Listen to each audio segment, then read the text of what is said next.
building and home that I found. I saw no shadow, but felt the glow. The warmth inside me, it kept me afloat. It felt like heaven that found my bones and gave me comfort when I feel alone. Now you're gone, I'm alone. I guess it's time to get better. Through the pain, I will go alone. If I fall, break my bones, I will scream even louder. 'Cause I'm not dying alone. I lost my best friend to 23. She left her body and hovered above me.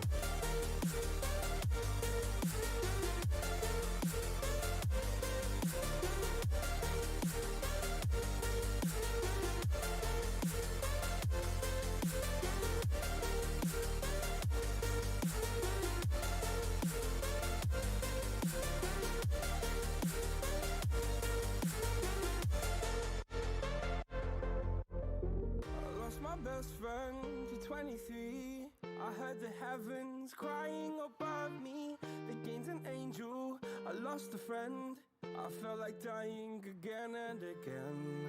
I went through hell, stared at death, but I keep fighting with each living breath. I saw no way out from where I stood. Felt like the fire had burned me through. Now you're gone, I'm alone. I guess it's time to get better. Through the pain, I will go alone. If I fall, break my bones, I will scream even louder. 'Cause I'm not dying alone. I lost my best friend.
Inside your self-righteous symphony, I would rather let this go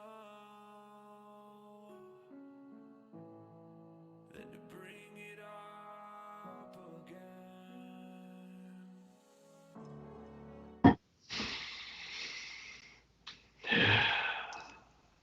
What's going on, you guys? Welcome back to the Burly Fishing Podcast live edition. We're here to hang out with you guys. I'm super excited for tonight because it's gonna be a lot of fun. I think we're gonna have some fun, right, Paul? We're gonna have some fun.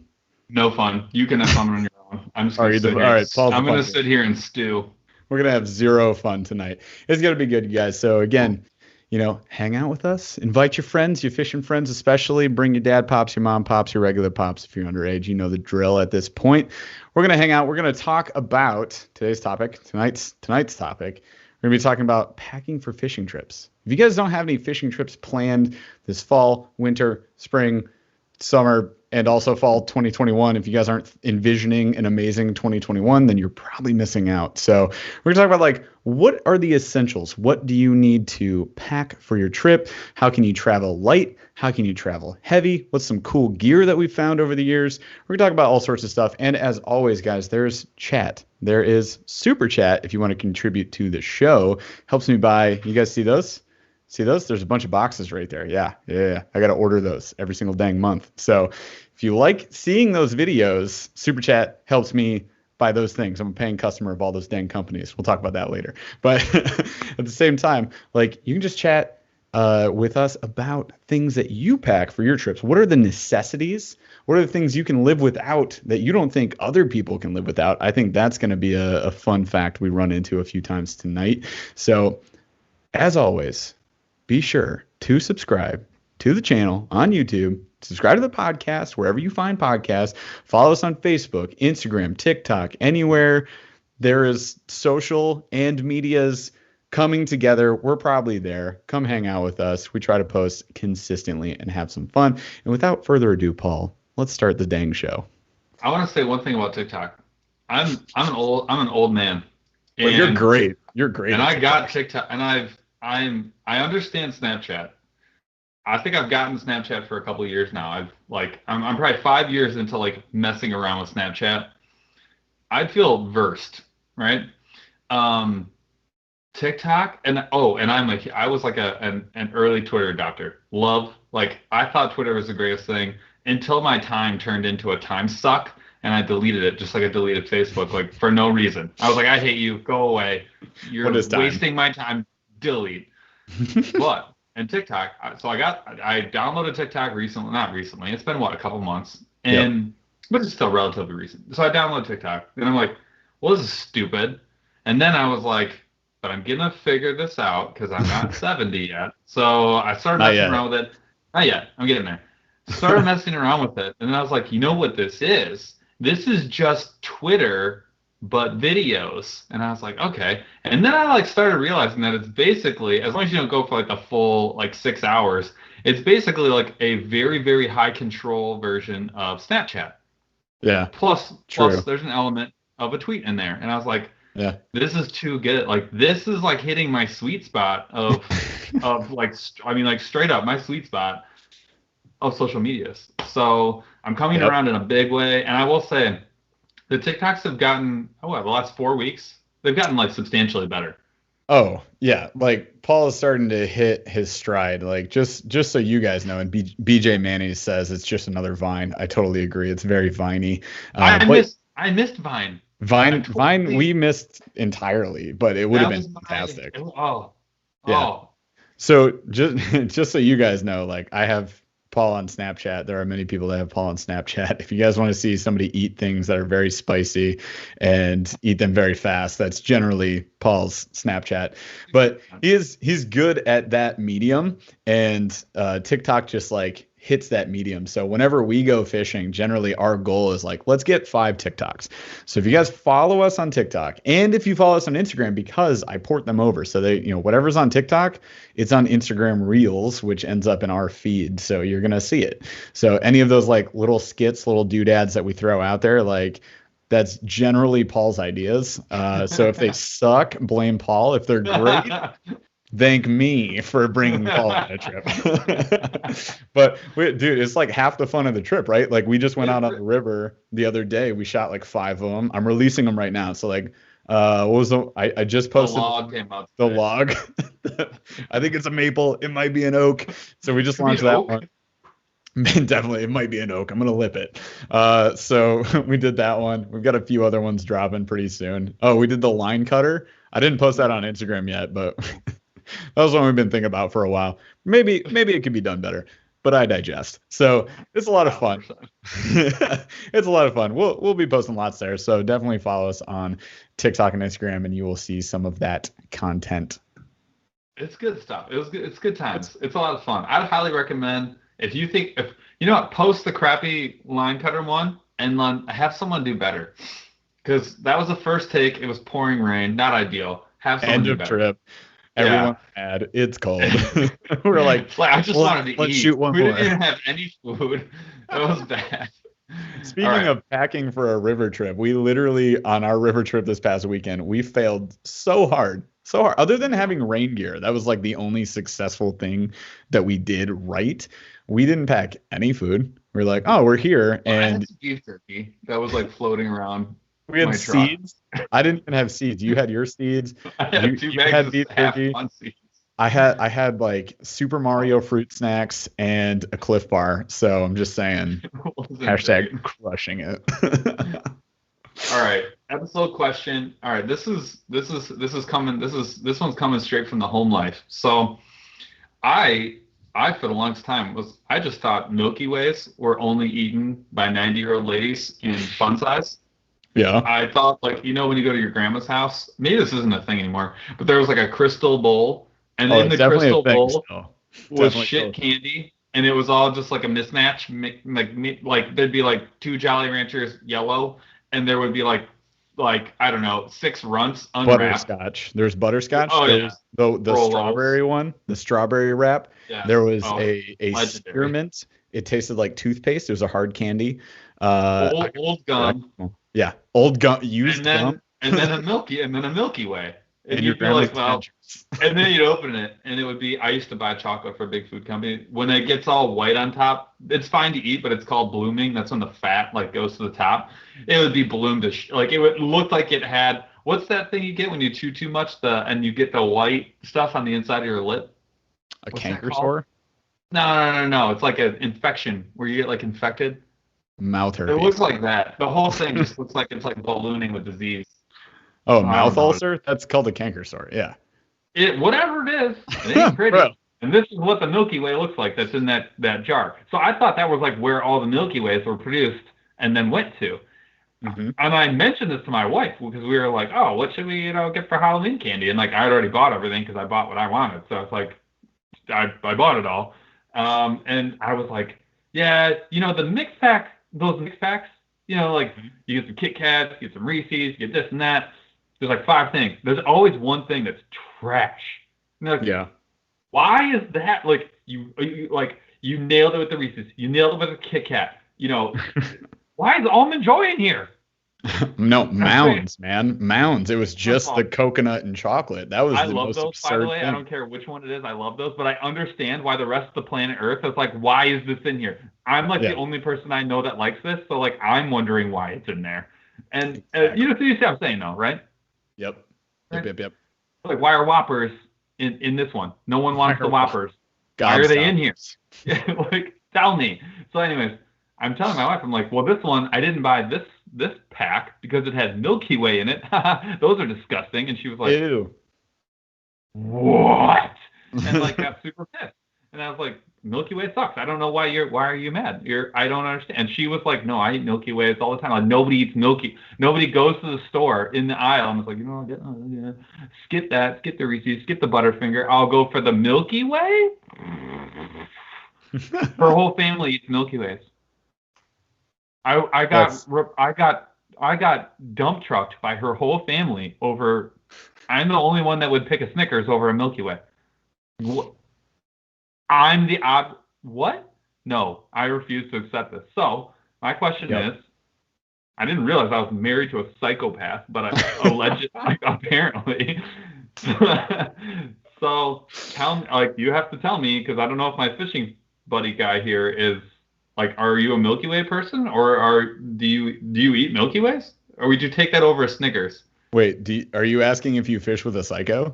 Is that what you're asking? I want to confirm. This is like a personality test of sorts. Yeah. This is Myers-Briggs. This is. Should I be nervous? Dude, Snickers all day. Like Oh, I like. thank God. Oh, Dude, you fished with me very so many nervous. times. Every time you turn around, I've got a machete like right behind you, and I'm just like, Yeah. this time. And I'm like, nah. I dare you to miss that. Oh, Lord. Okay. No, cool. 100%. I see. That's the thing. So Oh, wow. in my family, I get all of the. I go for the 100 grand, the Baby Ruths, the Snickers, even the Paydays, and my recent favorite has been the Reese's. What is it called? Take 5.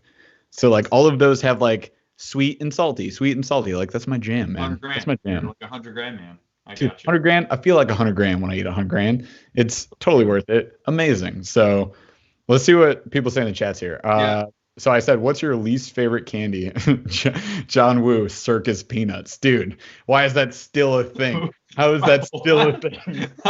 Who is you know what? Maybe that was the Milky Way. Maybe in that jar. Maybe it wasn't. Maybe it was actually 25. yeah, a sponge cake coated in candy. Like what? Good call though. Hey, candy corn's goodness. trash. I don't care. Yeah, I don't candy care what corn's on anybody here. says. Candy corn's trash. Candy corn for sure. Merlin 426. Candy corn for sure. I agree. 100,000%. Those stupid wafers things, says Chaz. Chaz, Wafers what wafers things? Yeah, be more descriptive. You have the internet. Yeah. I don't, but you do. Tell me what the. Oh, refer to wafers thing. Don't talk. If you're talking about bottle caps, I will drive to the state that you live in. Okay, all right. Just making sure. Okay, cool. Yes. All right, look, can bring that, and if there's any Milky Way eaters out there, it's fine. Like Yeah. the Necco, I Necco could wafers. see. I like those. They are I could chalk. I could see how you would. I could see how sidewalk chalk. I'd see where you're getting that. Can't argue. Side tangent. Connor Holofield says candy pumpkins versus candy corn. The pumpkins. I will say candy corn is trash. If I get a pumpkin, I'm like, I'll eat it. I'm not saying they're great. I'm not saying they're great. But then I drink like 4 beers before I can have a third. There's no way. John Woo says Tide Pods. Bro. Bro. Brutal. 2016, there's kids watching this show. 18 kids just were like, disconnected. What do you mean Tide Pods are bad? They're the best. They're my favorite thing ever. B. Dooley says Peeps. We got anything coconut from Brian O. 100,000% agreed on my part. Thomas is literally doming. Dude, are you eating candy corn right now? He's doming Brock's candy corn. Right. Show's over, guys. Oh, end of show. Cheers to everyone. Savage. This was continue. Fun while it lasted. Sorry. Jeez. Gotta go. What? Gotta watch. I'm like, ugh.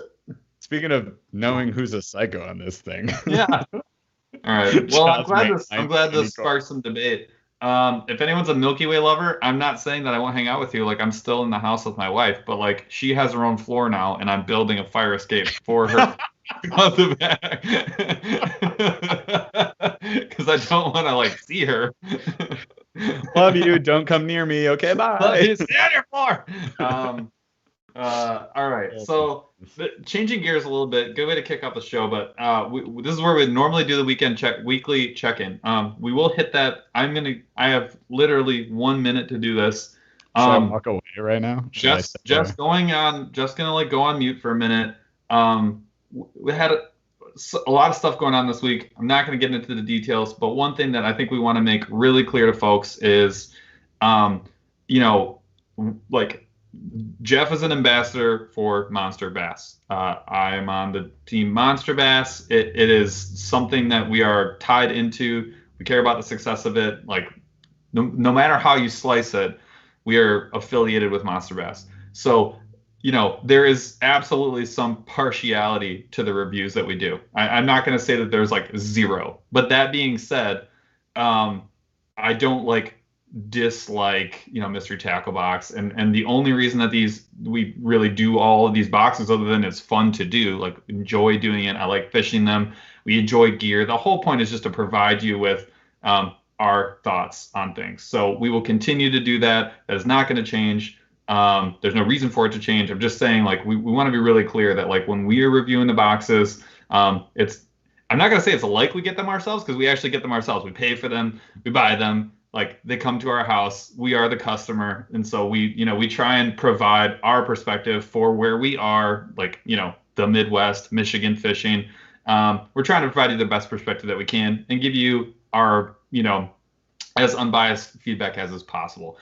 That's all I'm gonna say. That was my 30-second spiel. So understand that it is what it is. And I think, Jeff, I'm gonna allow you to say one word, and hopefully it's yes. I think that's kind of what we're trying to do here. Agreed. Okay, we're done. All right. So what happened this week, Jeff? Do you want to work through the? We did a little fishing. We did a little fishing. Not a lot of catching. We did some catching. I will say we did some catching. So yeah, if you guys have any comments on what Paul just said, just hit us up in the chat. I'll do what I can. There's some things I can say and can't say, but I do want to just make one quick point before we talk about the trip. I do pay for all the boxes except monster bass, and it's only because I'm a brand ambassador. Paul, actually, do you pay for yours? Pretty sure you pay for yours. Yeah. So yeah, I mean, you guys get it. Like we like them, but at the same time, we've also said like, hey, this topwater that came in a monster bass box previously, like, did not like at all. It's on the least favorite baits episode, so we will be as unbiased as possible with that, right? But we do pay for all other boxes. We are paying subscribers to those boxes, so I just want to make that point. That said, this weekend, we went out and we fished the monster bass box. So we did. Well, we didn't catch on all the baits. Nope. I will say I liked all the baits. The only one that didn't match up for our necessarily situation at the time, because we were on the river, it's cold and rainy, we had a bunch of switching weather patterns, all sorts of crazy stuff happened, right? Was we got the Bama Bait Senko, which I do like that worm. I think it's pretty sweet. I did make a mistake on my video. It's salted up. I was like, that makes it more buoyant. I'm dumb. I say dumb things sometimes. Like that. It adds some volume to it. It'll sink faster. Okay, cool. Learn things, change up your mind, whatever. We all say dumb things. But I learned from that. But I will say it's a pretty sweet worm. Seems pretty durable. And the spear point hooks that it came with were decent. I wish it wasn't just a 3-pack of 2-aught, 3-aught, and 4-aught hooks. There's only 3 hooks in the dang pack. That does kind of suck, but they're pretty sweet hooks. So as soon as I started throwing those on this trip, though, the wind was like, and then like the rain just came pouring down, and we're like, we gotta go. It was also like pretty much later in the day, as late as we could really fish. I had a time limit. It was my fault, but we did. The rest of the baits were great. We did hit pretty much everything but those. So the spear point hook, the Senko one, and the crankbait, the deep diving crank. I mean, our river, honestly, the river we were on was as low as I've ever seen it. We could have waded most of it, and you normally can't even come close. We were 2 days away from getting an extra 1.5 feet of water, actually. Oh yeah, it just comes pouring in at this point. So great. Yeah, it rained for like 2 days straight. It rained the rest of that day. If we had gone on if we went Saturday. We went Saturday. If we had gone on, I think it was Tuesday, so 3 days. If we had gone on Tuesday, I checked the flow. It's up like over a foot, 1.5 feet. So that's classic Michigan, and that's great because right now you're seeing salmon, steelhead, walleye even, but you're getting fresh fish coming in. So that actually is really good. And most of the waters are as high as they've been since probably July. That's probably about as high as they've been since July-ish. And I saw that in a couple of different Thursdays, usually the day that I get all my like river reports from like a bunch of the companies that I follow, and everyone's saying the water's up. So while it sucked to be out Saturday and it sucked to be out the Thursday, Friday before that, the water is actually up, which is great. So yeah, for sure. So we got a couple things in chat I want to hit real quick.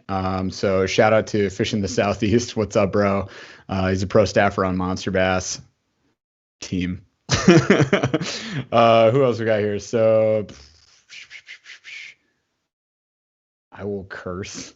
I'll put a curse on your bones. What? Lieutenant Pickle says, I swear on everything holy, if you guys ever open a Monster Bass box and say heaters only, I would never say that. I would never say that. Why would I say that? I've never even had that phrase in my brain. But you know what you just did, Lieutenant Pickles, is now I have to say that because you just told me to say it. You put it out in the universe, and now I have to say it. No, I would never say that. Not at all. Somebody mentioned Dark Horse box. I've got too many boxes this month, but I'll probably honestly get there. My new method is if I don't like a box, I'll say as many nice things as I can and then switch subscriptions immediately. I've learned lessons. Moving on, we've got, what was it? Brian O in here said, I miss when Paul used to say game changer every episode. I'm saving it. Bro, you're like saving it. I actually have a couple. Dry. I have a couple in here. If we ever get there. Okay, we might. This is a great episode for a game changer, guys. So stay tuned. It is a good one. Probably gonna happen. You guys mentioned a whole bunch of other boxes. We've addressed as many as we can at this point. So I also. But thank you for mentioning them because we do actually look at those and like we have like a running list. Jeff and I have been working really hard. For us, it gets challenging. Like bass fishing in under 10 inches of ice gets to be rough. And so we have like a 4-month period, maybe 5-month period where it gets really challenging to fish, open river or not. And so we are putting together what the winter is going to look like for us. Part of that is unboxings, in addition to all the other stuff. That's why we always ask every episode, like, tell us what you want to see. I don't care if we're going to talk a lot about camping gear, and like cooking and like a whole bunch of stuff that, typically would not show up as, traditional fishing stuff. So we always ask to see what it is that you want to see because we're using most of this on our own anyways. And if there's something that you want to see, we want to do a review for you, go buy something that you don't want to buy and tell you what it's all about and how it works and how it compares to everything else. So that's kind of what we're trying to do. Yeah, for sure. And, a couple guys on here mentioned like more pike fishing, more trout fishing. Like we're going to do that at some point. We've got some things in the works. It's going to happen. We've got some ideas. I do want to thank, I can't even remember who this is, so I apologize, but somebody recommended Tackle Monkey. They're right behind me. There's 2 of them there. The reason there's 2 of them there is somebody recommended me to Tackle Monkey. Like they messaged them, and then Tackle Monkey messaged me, and they were like, oh, would you like to check this out? And I was like, yeah, bro, I already bought a box. And they were like, oh, cool, let us send you 1 more. And they sent me like 2 boxes this month. So that was pretty sweet. Was that B. Dooley? B. Dooley says that was me. Thanks, dude. Attaboy. Thanks, dude. Freaking podcast regular right here. Dude, appreciate it so much. That's awesome, man. Thank you so much. So they reached out to me. They sent me another box. So it's super cool. So yeah, just to make further on the point, we listen to you guys. We look into these boxes.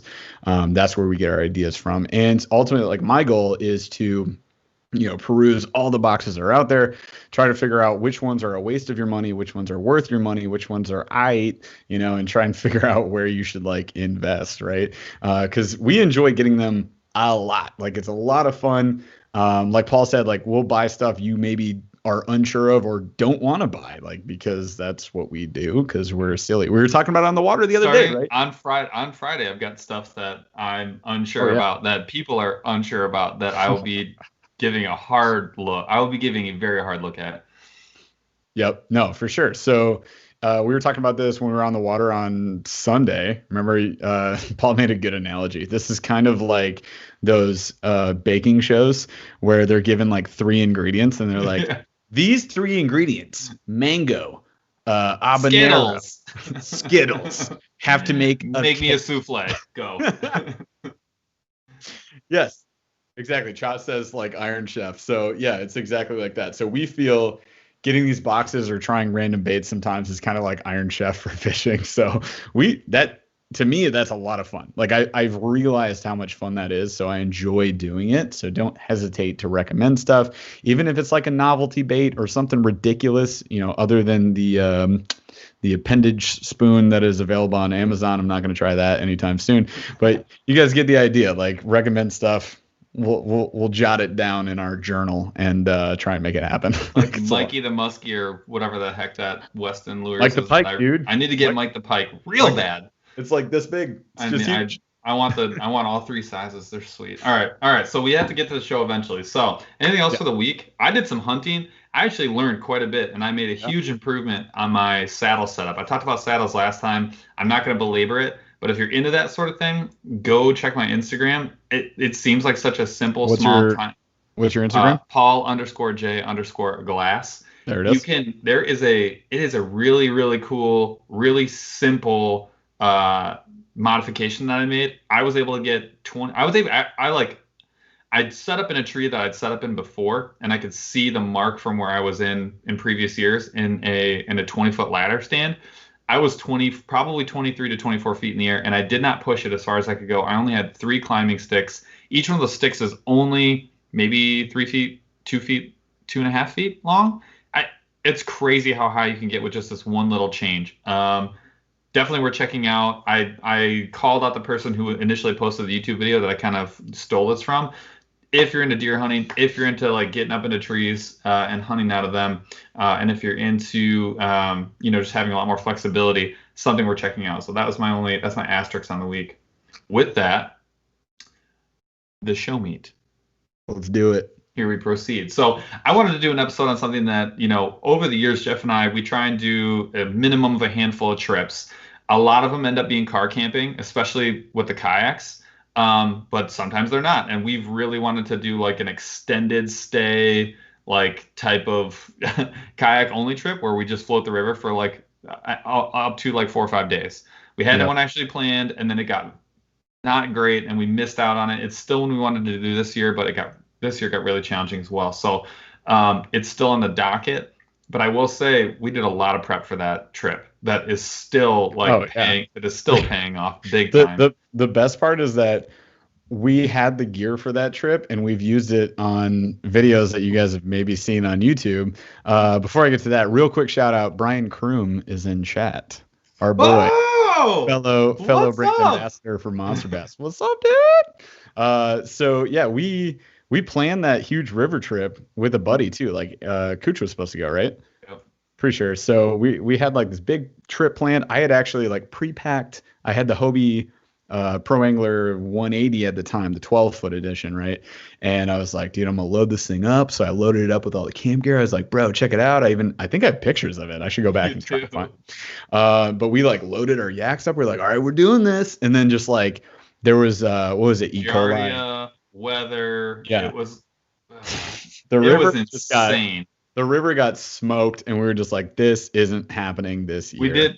We did something that we were saying that you should do later on in the video. We went and scouted out where we were actually going to camp, where we were going to pull off and camp while we were on the river. And I think all but one of those spots was like underwater. The water was so deep and the flow was so fast, it would have been a really challenging trip. So we botched it. But anyways, long story short, we've learned a lot over the last couple of years. Well, I'll go through kind of what's useful for car camping, because I think that's probably what most people are doing on some of these trips. There's a lot of different ways to do it. I'll get into that at the very end, how you can like slim and trim and make some of this, really useful. But I kind of wanted to go through some of the gear that we take with us, and then critical gear, what's fun gear, and then what works really well and what kind of maybe does not work phenomenal. So I wanted to start with food and drinks. This seems like not a great place to start, but as I was writing the episode up, I realized like of all the things that I bring, you ever like most people, you go on a like trip with your family. You're like, how do we end up They've been on trips. How do we end up with like 13 cars worth of stuff? And like the top of the car is packed as well. How did we get here?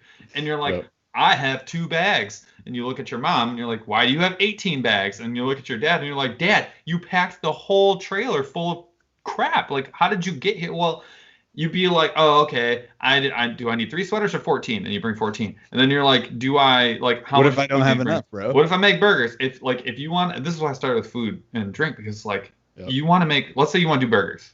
Burgers is like super easy. Mm-hmm. Even if you get the pre-made burgers, you're carrying like 5 or 10 pounds of beef.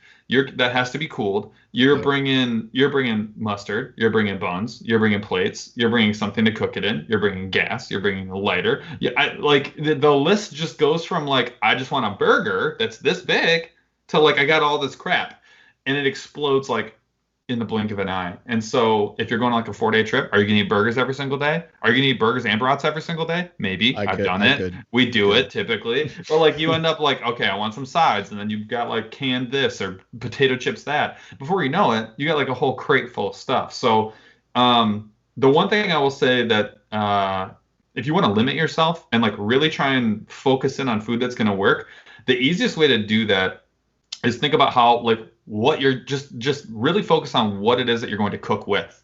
A lot of these campsites have grills that are already like on site that you can just shovel charcoal in and start a fire and cook on. If you have a camp like site that has like a fire pit, you can cook over the fire pit with it as minimal as just a grate, like an actual grill grate that you bring that weighs nothing. And you bring a little foil, and you don't have to worry about cooking anything that you think is like unsavory or dirty or unclean or whatever it is that you have a problem with. But like you just throw out some foil and boom, you're good. Everything's hot, easy to clean up, no big deal. You can get as complex as bringing your own grill or your own smoker or whatever. I have gone. One of my favorites is actually when we're car camping. I bring a cast iron pot that hangs from a tripod. The whole thing weighs like 50 pounds, which sounds like a lot, but it's a giant cast iron pot. And it makes the best breakfast that you can possibly make on God's green earth. I bring homemade kielbasa frozen.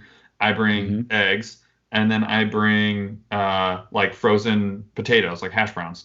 And you literally just dump it all in, and you let it simmer over your breakfast fire. The remains the remains of the fire from the night before, and it takes like a half hour, but it's cooked. But like that dictates what you're gonna eat. So if I bring that, I bring like a lot of frozen pre-made meals. So like I'll make chili like 2 days before, freeze it in containers that are like enough for 2 or 3 people or whoever's there. I just dump that in, heat it up, good to go, no problem. And everything else you eat for the rest of the week is going to taste like chili. So I need to make a point here. If Paul and I go camping together, can you guys guess who is the sous chef? I'm pretty sure you can. I'll just say if I went by myself, I would have, B. Dooley just said it, PB&Js times infinity. And I would have Pop-Tarts, and I would have Cliff Bars, and I would have 5-hour energies, and maybe backup monsters. And you'd be happy. Yeah, everybody's going, Paul. Correct. That's Paul. Yeah. So if I eat well on a trip, it's because Paul came, and Paul's like, hey, so what are you thinking for food? I'm just like, what do you need me to buy for ingredients because you're making it? I've made like chicken curry ahead of time and brought it.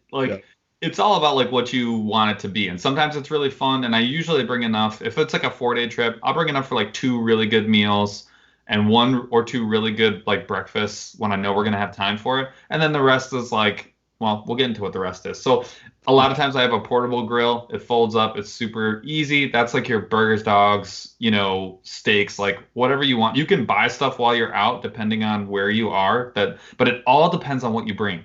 You're not going to be grilling steaks in a cast iron pot.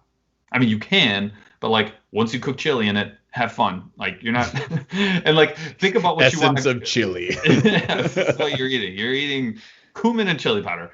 Enjoy. And it's like but if you bring like a fold-up grill, you got a lot of different options. You can boil water on it. You can grill on it. You do whatever you need to do. No big deal. And I honestly, if you're packing light, if you're going to kind of like the backcountry, which is we end up in some spots that are so far away from like a country store that you have to bring all the food you're going to eat. And the only thing that I know that I can do in most of these spots that I'm guaranteed is like a fire pit, because it's like a rustic, DNR or federally provided wetlands or whatever fire pit.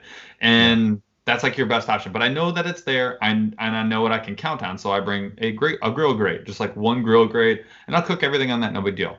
Or I'm bringing my own propane stove. So those are like choosing your method of cook, even if it's no cook and you're just going to eat PB&Js the whole time. Perfect. As long as you know what you're dealing with. So that's the first thing to get out of the way. It obviously varies with the amount of crap that you need to bring with you. And that's ultimately like when I choose what we're gonna eat, which is usually what happens, it's all based on how hard are we gonna fish and how much time are we gonna have. So like our last trip, I brought a backpacking stove. Yep. And we brought MREs. and that was breakfast and dinner. So And good. and easy, Yeah. very easy, very small. It required a fork, it required a pot, and it required a lighter, and then your gas and your little tiny stove, and that all fits in your pocket. Done. Yeah. Everything else was It's either uncooked or boiled water. I will also say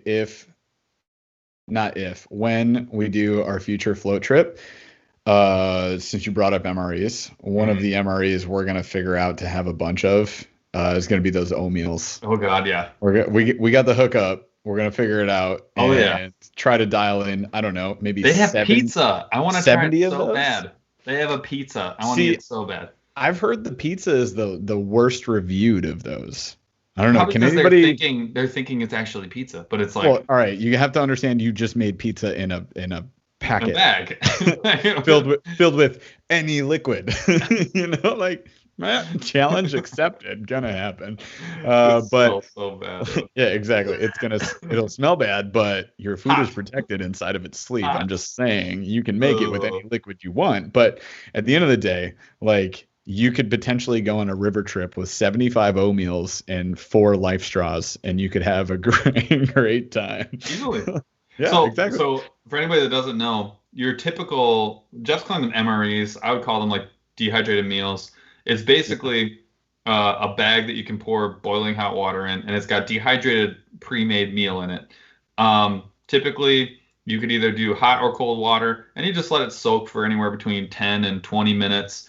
Stir it up really good, let it soak a little more, and then you just eat it. And you get anything from beef stroganoff, chili Mhm. mac, burgers, like yogurt. The list Dude, is very, very long. Be real. Most of the things we eat have rice and beans. It's usually Yeah. jambalaya of some Oh sort. God, yeah.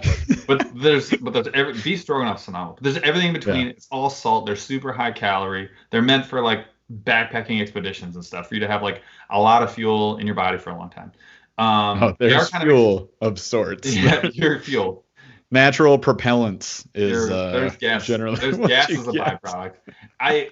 The other thing about like dehy meals is they're expensive. Relative to some Yeah. other things, they are not cheap. Like breakfast will cost you $8, $9. A Mountain House dinner / lunch will cost you anywhere between $10 and $15. They're not inexpensive. Yep. The O-meals varies from some of these other ones in 2 really big ways. One comes with fork, napkin, salt, and pepper. So Insane. huge win. The other thing about it is that you can put any water in it, and the food there's like a master pouch that just has like some air in it with like those other things that I talked about, and then there's like a pouch that has the food in it, and then there's another pouch that's like a heating element. So you dump water inside of this. The heating element goes off, and the food pouch is just boiling inside. I can't see the chat, so I don't care. Chaz just owned you and me. What do we do? He just goes, or they also just pick up a pizza like they ordered that one time. Hold please. It was on that chain of lakes. It was on that Hold chain please. Hold please. And so the difference is you just dump water in this thing, and it like it cooks your food like in what 3-4 minutes. So fast. And it's fun to watch. It is It entertainment it value. is super fun. The problem I have is one that I'm going to get into here in a second, and this should help determine what you cook with. The mess you make and the amount of trash that you want to deal with is a surprisingly big deal. If you bring a grill, you gotta clean utensils, and yes, you can get like paper plates and stuff that you can burn in your fire. That's fantastic. So it's actually like relatively a lower thing, but like anything you eat off of, anything you drink out of, like you're gonna have to clean at some point, whether it's at home or when you're on your trip. These oatmeals, they generate a lot of trash. The fork, the salt, the pepper, the napkin, the inner bag, the outer bag, the heating element, like that's like 7 or 8 things that you now have to pack out with you. Not ideal. So a cast iron skillet, like have fun cleaning that with no cleaning utensils and like no running clean water. Like bye, it's changing. It's changing everything, or it changes the food you bring. So yes, you can order pizza. Yes, you can like get McDonald's. Like that is a great way to do it. If you are car camping, like go bonkers, have fun. I don't like to do that as much. It's just not my jam. Like I can get McDonald's on a Tuesday if I want it. Like I don't, but like I could. and I can get pizza any day of the week. I bring cold pizza with me and leftovers on the water constantly. It's like my calling card. I just want to say one thing about that trip to hit back at Chaz here, because we were on the water like 18 and a half hours that day, like all day and all night. And we wouldn't have ordered the pizza. We went to, it was a pretty cool chain of lakes, and I can't say where it is for obvious reasons, but we were pedaling back to camp and we happened to cross a general store, but the general store had been closed for 3 years, but it still had like a sign on it and stuff. It was like come here. Shop. Yeah, it was like, come check this out. And it was like on the edge of a campground, and they had docks up there, and like you could just roll your boat right up and just hop out and go to the shop. And I was like, this is the coolest. So great. It was the coolest thing ever. And you hop out, you get up there, it has a phone number, you call the phone number, they're like, oh yeah, that's been closed for years. And we're like, oh neat. So I get back in my boat, pedal 4 miles or so, and then fish in 20-mile-per-hour winds till it's dark. Dude, I was not having it. Pizza was available. Yep. You better believe I was. Before I even got out of the boat, I had already ordered that pizza, and I called to find out when they were closed. It was dude, you may call audibles. I have no qualms with anyone. Just eat what you want. I'm just saying, you could eat out the entire time. You could eat on PB&Js and Power Bars and have a great time. And you don't have to clean a darn thing. That's just one thing to consider. And I'm telling you that if you're doing PB&Js and bars, like the amount of stuff that you have just dropped by 50%, and the amount of work you have to do dropped by 100%. There's so much less that you have to deal with. That's how I want to live. There's nothing wrong with that. I do that. I do that all the time. Yeah, I can live that way for 5 to 7 days easily. It would be PB&Js, Pop-Tarts, seeds, Bud lattes, and bourbon, and we can live forever, possibly. No problem. Here's this next thing, and this is where it gets. This is one of the reasons why having like fresh food or like any kind of food that can't get hot. I take a lot of crap from people for having a whole bunch of Yeti coolers. I have like 4, and I get garbage for it all the time. The reason that I have started with one and it's escalated to like where it has gotten is that how many times have it's been like 80 degrees, middle of summer. We're in the middle of God's country, nowhere. You're not getting a meal unless you brought it. And I have a cooler that's been sitting out in the sun for like 12 hours or on day 5. And guess what? I've got food that is safe to eat that I can just go grab and not have to worry about. Is that worth hundreds and hundreds of dollars? To me, yes, it is. Having gone camping with those, and prior to that, gone camping with what is mine? Mine is Pelican or something? I don't know. No, it's not. No, that's fancy. That's fancier. It's a $100 one. It's a Lifetime. Lifetime also makes kayaks. Not anymore. They do. No, they do. Under a different owner. But yeah, okay. Go ahead. But yeah, I have a Lifetime cooler that is like it's a confetti, we call it. It's a fake Yeti. It's a confetti. Don't tell them I said that, they'll get mad. But move on. We were using that, and it worked. It's got like a 3-day. I think it's like a 3-day ice in like 80-ish degrees. So it's not bad. It's better than like the base igloos that we have from when we were like, I don't know, from 1995 with like broken latches. Mm-hmm. You have a nice one. Your igloo is different. I'm talking about like the two tones, the blue or the red base with the white lid. Yeah. Those don't. Those melt in 8 hours. I have those at the cottage. We refill them every day with 2 bags of ice. They're great, but they do what they do. There's nothing wrong with them. It's just if you want to stake your ability to eat safe food and have ice for like beverages late at night, dude, like you can't. And whatever brand. I mean, there's other brands that work. There's other brands that work just as well that are out there. I just happen to have those because they didn't exist when I was buying these. There were no other. There was Yeti and nothing else, and I have mine are old. They're all beat to hell. And there's tons of cool different brands out there. Go nuts. Them all, like Orion or whatever. I don't care. There's like a Grizzly brand. There's like all sorts of cool stuff. So like we get it. There's other cool brands. Cabela's ones are great. I've used the Cabela ones. They work really well. They're way cheaper. So go buy whatever one works. But my point is, if you want to have burgers on day 6 of your trip and you don't want to get salmonella, you need a good cooler. I mean, or you're gonna have a lot. Or you just need a place to go buy a lot of ice. Like so, deal with that. Yeah. I have one cooler. A bathroom to crap your brains out because it's gonna happen. Good luck. Au revoir. Sorry, you're gonna have a bad time. That is a big one. My whole truck bed, the majority of it is firewood, the kayak. If I bring a grill, my grill, and then the cooler. Like that is 80, and then all of my fishing tackle is in the kayak. So that's like my truck bed. That's what's in it. Moving on. So that's most of the food. That's my deal with food. Also, I did the cleanup. The one thing I want to say about cleanup, if I've started a grease fire, not on purpose. I started a grease fire in a cast iron pot before and had to just watch flames go up, knowing that if I put any water on it, I was gonna scorch myself to death. Yeah. Watching our breakfast just incinerate. We just watched it. We were just like, cool. This is great. And then we scraped it out, and then we hit the reset button, and then we did it again, and then we had a great breakfast. So I'm just saying.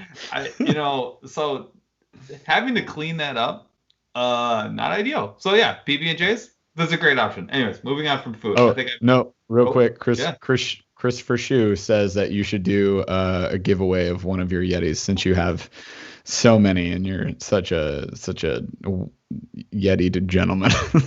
I would not go nearly that far. He said you have to autograph it and do a giveaway. So I'll be waiting for this giveaway. Cheers. All right. Do you want one? Do you want one? Do you want the what is it? What do I have? I have the 35, and how big is the other one? The 160. You have the giant. Yes, 160. So do you want a coffin or a lunchbox? How many bodies fit in the 160? At least I can fit 2 deer in there, no problem. Let's just put it that way. Let's put it that way. All right. So the next thing I have to say is and this is kind of in a hierarchy of like things that I worry about. The next thing for me is like inclement weather. I know that like fishing gear is probably like the next thing that everyone wants to hear about. No. What will ruin a fishing trip instantly? Like in 1 hour. Getting dumped on, getting pouring rain, and having no way to defend yourself. 2 to 17 mile an hour winds. Or getting sick. Yeah. Yeah. Chaz goes, what happened to me with my tent? A cyclone came through and he was not prepared for it. And he was like duct taping and stapling his tent back together. The before and after of that was so great because Chaz was like, we're having a great time. And he's just like chugging beers and like catching fish. And then the next day he's like, this happened to our tent. We went home. His tent is just like, that was so good. It did happen at the end of your trip. You're right. Dude. But sleeping, like having to sleep cold, having to sleep or fish wet, not having to fish cold the whole day, getting scorched by sunburn, like there's all those things. Death. Sleeping cold. Can I remind you of our trip to Grayling with Cooch, where night 1, somebody, speaking of packing wisely, I pack wisely now. I've learned lessons in life. Let me tell you, kids, you need a sleeping bag. It's kind of highly important, especially since we hammock most trips. Like we usually sleep in hammocks. It's just fun. That's why it's fun. Don't ask me why. But I like sleeping as though I were dead. It takes up less room than a tent. It's more fun. There you go. But if you sleep in a hammock, because there's no insulation, you're not on the ground, you're not on a cot, you don't have anything below you. If you sleep there without a sleeping bag, you are just, all of the cold goes to your body. Right inside of you. Your heart. Literally die. Like it was not even late fall, but at night it was 30, 32? No, it only went down to like the low 50s. But low 50s when you're when you're like at night sleeping is extremely uncomfortable. That's like not. You're not having fun. It was terrible. And let's just say that we had a few dad pops. At least Paul and I did. Cooch was sober, I think, that trip. Oh yeah, he was whole 30. But he did not help me whatsoever. He didn't give me any tips. He didn't drive me into town to buy a sleeping bag from the 24-hour Kmart. No, he didn't help me. 45-minute drive. Yeah. Well, it was very far away. We were pretty far away. But like I was just like, well, what do I do? So I just took all of my clothes and just dumped them on me. And then you geniuses the next day when we're all sobered up, we're just like, you should have worn those clothes. You guys didn't tell me things. I was like stuffing them under my back and stuff. I was just like covered in all the clothes. Watch him blame it on the beer. That's what's going next. Anyways, I'm just saying for future reference, if you're in that situation, wear 75 layers of clothes. There you go. You're welcome for tips. But these are things that will it will ruin a trip. If you don't get even a mediocre night's sleep, good luck doing that for 4 or 5 days straight. Yeah. If all your crap gets wet and your technology that you brought with you, whatever it is, gets ruined, that will put a damper on you break all your rods. Phone, yeah, that'll do it. Your phone, for example, if your phone gets wet and gets ruined, if you brought an iPad or I don't know what people bring. I have a telephone. That's the only thing. Dude, people are weird. But anything that you bring, if you ruin it, you're not going to be happy. So I bring this is what I bring. At all times, I have an emergency rain suit, and it is very small packed.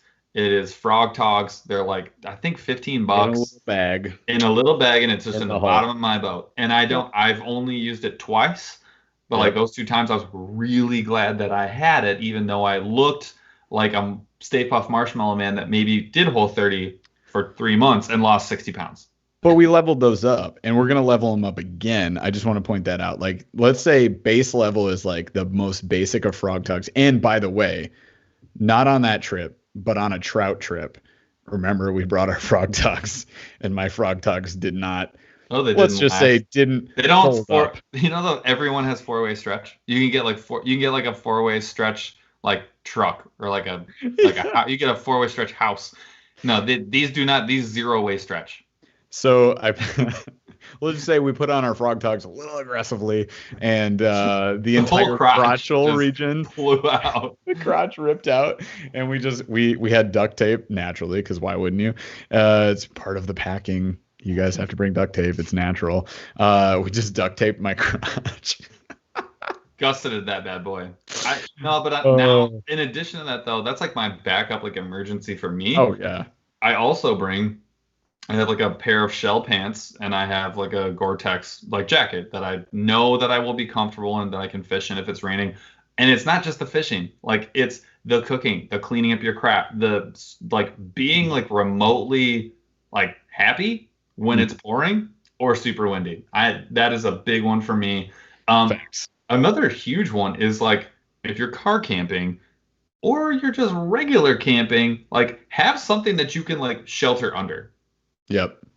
We have Jeff. You have one of those fold out soccer mom overhead things. That's what it is. I don't know what else to do. Soccer dad? You're a soccer dad. The canopy? Yeah, there it is. It's not a soccer mom thing. Get out of here.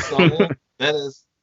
Shut up, Chaz. You don't know. Chaz is backing me. It is a super super helpful thing though. There's been multiple times we drug the grill, a couple chairs. And you can wait out a rainstorm for a couple of hours or the rest of your night and put it over your fire. And you're like, wow, I'm comfortable and dry and I'm eating and all the things that I want to use are now safe.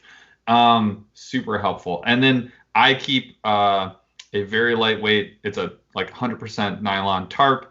It's totally waterproof. It doesn't weigh very much. It packs into a very small thing. And just with string that I have in my truck, you can string that up on a tree or a truck or whatever you need to. And you can at least just exist comfortably without either crawling into your tent or your truck or whatever.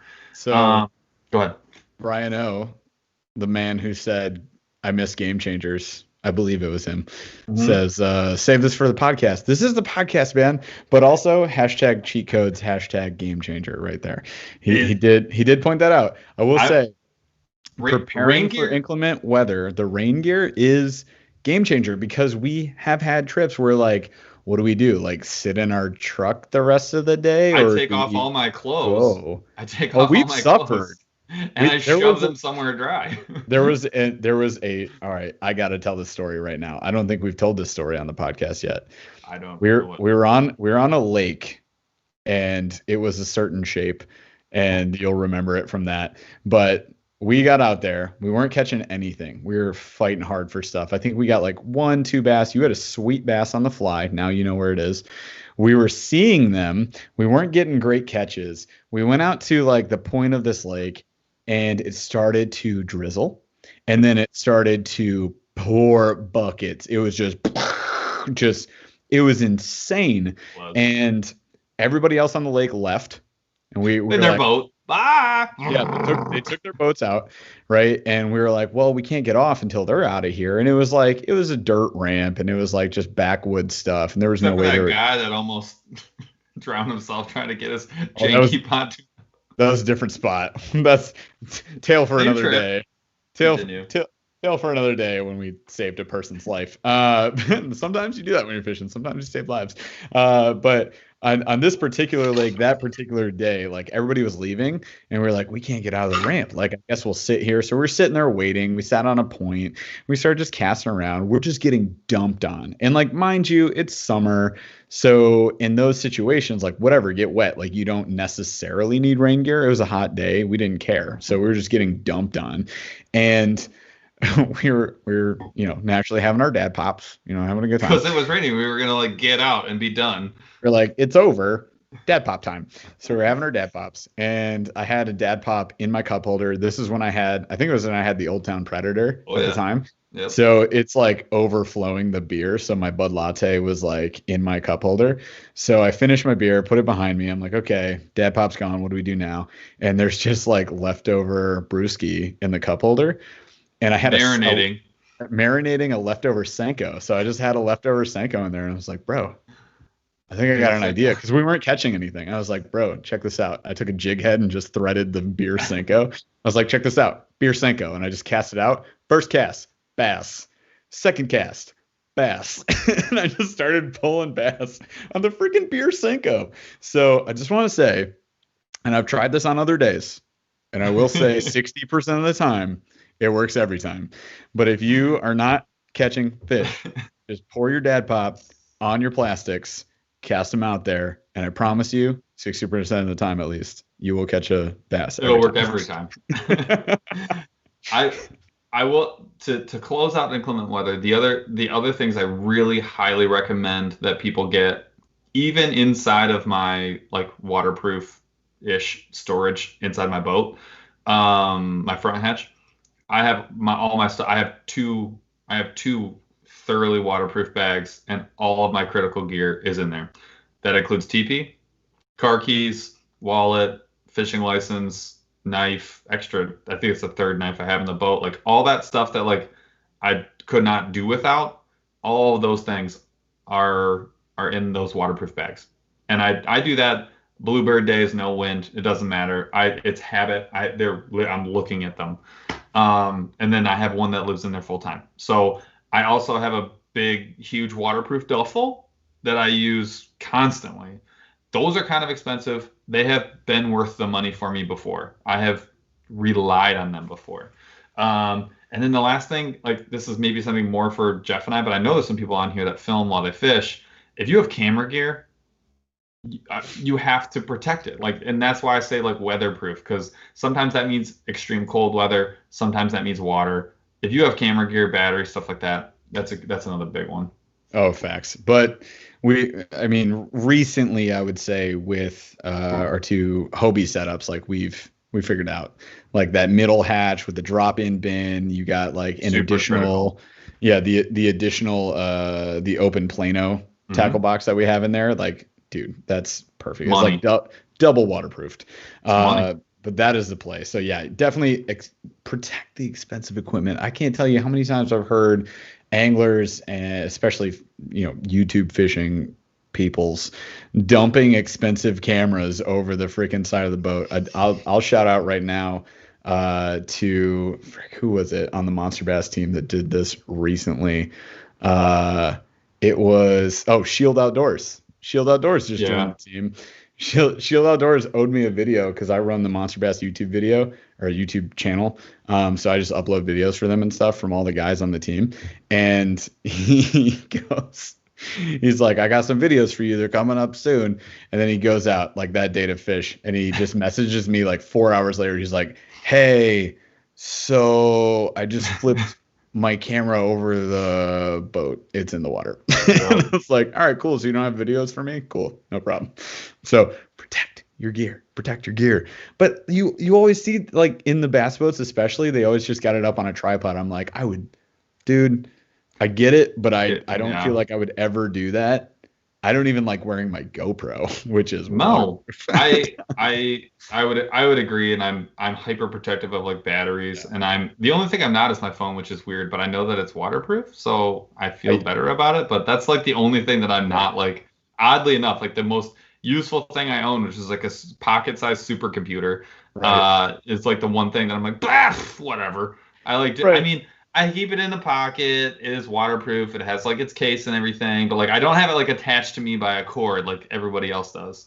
Yeah, so Chaz is showing his broken phone right now. He's like, bro, it's not invincible, but also it is waterproof. But if you drop it in 20 feet of murky water, you ain't finding it. Totally, yep. But I'm obsessive about backing my phone up. I do it weekly. Yeah, I have broken, lost, drowned. Oh yeah. Too many phones. I have the insurance always, and I also have the backup on 2 places, both Apple and Google. So I'm like, I don't know, I'm obsessive. But anyways, that's a long way of saying waterproof your stuff, and warm yourself. The other thing I want to get to fishing gear. This one is not as long as I thought it was going to be. I thought about this, like how much information is crucial. Kayak fishing, I don't have to sacrifice anything because of the way that I fit, due to the way that I fish. When we go on trips, even on river trips, I have to sacrifice nothing. Like it's packed the way that it's packed. Mm-hmm. I can fit enough gear in there. Now I will say, if we did like a very, very long trip, I may just get another bin. Yeah. And to be able to keep the tackle that I need. But like realistically, the 14-foot kayak that I have is really set up where I can pack all the junk that I want in there, no problem. Insane amounts. Because of the rod holders, I can still keep my six to. Yep. I would probably carry 7. I might minimize it somewhat, but like 6 rods is probably what I'm bringing. And I do it where I have, and this is what I just keep in my boat, so people know I keep a cranking rod that's on a bait caster. I get 3 bait casters, 3 spin casters. My bait casters, I have a flipping stick, like a super heavy frogging flipping setup, and then I have a medium fast, like kind of do it all workhorse 7-foot medium heavy, and then I have a medium 7.5 that I use for all crankbait, square bills, and stuff like that. And then on the other side, I keep 3 spin casters. I have 1 do-it-all workhorse that's a little bit on the heavier side. That's the Bass X. And then I have that's a 7'2", I think. And then I have a finesse rod, a 7-foot medium. That is probably one of my favorite rods. And then I actually started, more than anything else, I carry an ultralight 4 foot. I think it's a 4 foot, something like that. The Fenwick and that's for like pan fishing, catching dinner, stuff like that. I keep a couple of 3 tackle boxes. One of which is like actually not even a tackle box. It's like a what do you call those? Terminal tackle box.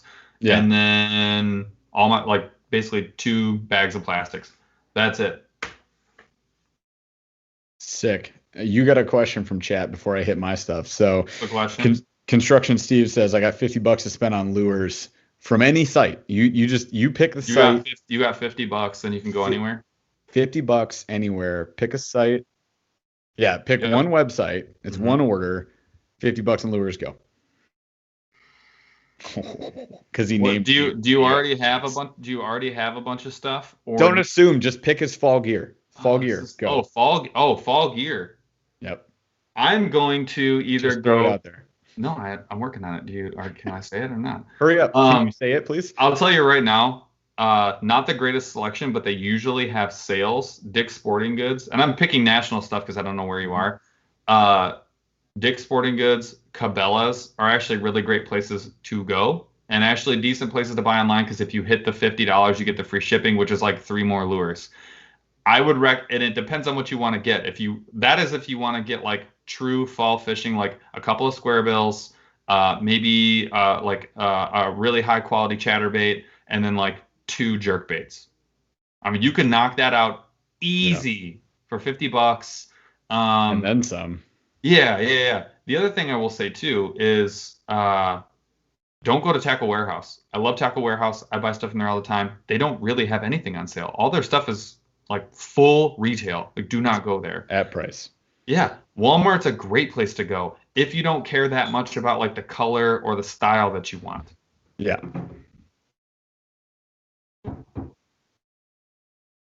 Charles made a good call. I was gonna say that. And their shipping is super, super fast. Mm-hmm. Insanely fast. Insanely fast. So yeah. Yep, they can't hear Chaz. So sometimes we pause and we're listening, you guys. It's because we're listening to Chaz. He is the man behind the screen, just so you know. Say hi, Chaz.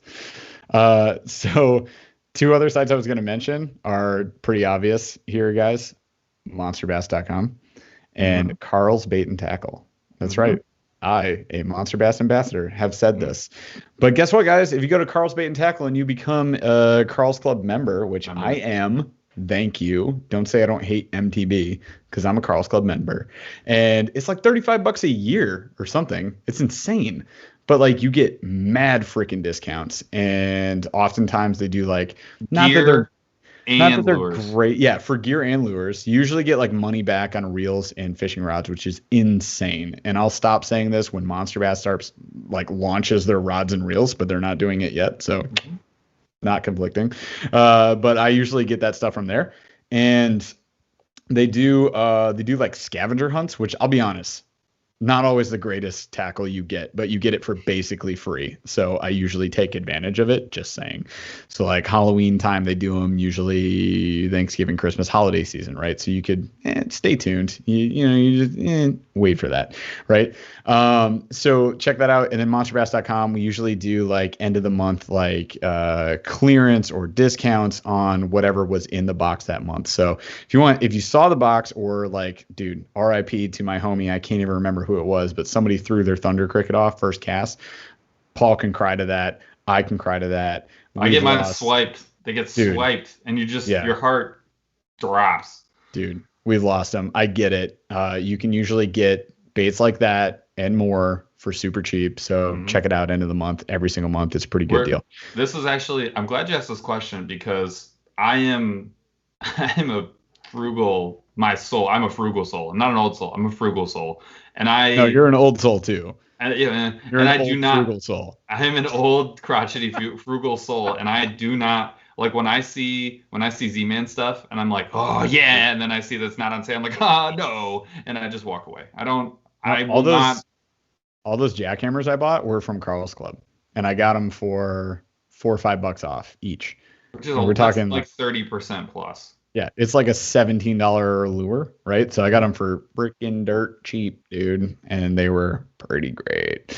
They are great. You say don't even want to show my Thunder Cricket because Jeff will find a way to steal it. Chaz, what are you talking about? He's not wrong. I will. We're actually gonna. I'm glad you asked the question because Jeff and I were talking about this. Like, I'm like constantly looking for places that have good value, and I don't shop one site ever, like not ever, and I don't pay full price. I pay full price for very, very few things. And so we're talking about how we're gonna do some stuff for winter. You guys all know Black Friday's a thing, Christmas deals are a thing. I am constantly out there looking for value, and Jeff is like a gear guru, and so we're gonna try and point you guys in the right direction when it comes to like, where can I go, either online or in person, to just clear someone out? I know that list. I've had Dick's Sporting Goods where they've opened a new store and I've gotten how many? Thanks for all the free things. Yeah, I mean, like legit. If you're gonna do a 5-for-1, I will literally buy you out. I don't care. Yep. And I do it on. I think I got Trocar hooks. Dick's Sporting Goods. They just do a really nice job of being randomly like, this is super on sale. Buy one get two free, and you can't always get it, but you can get it shipped to your house.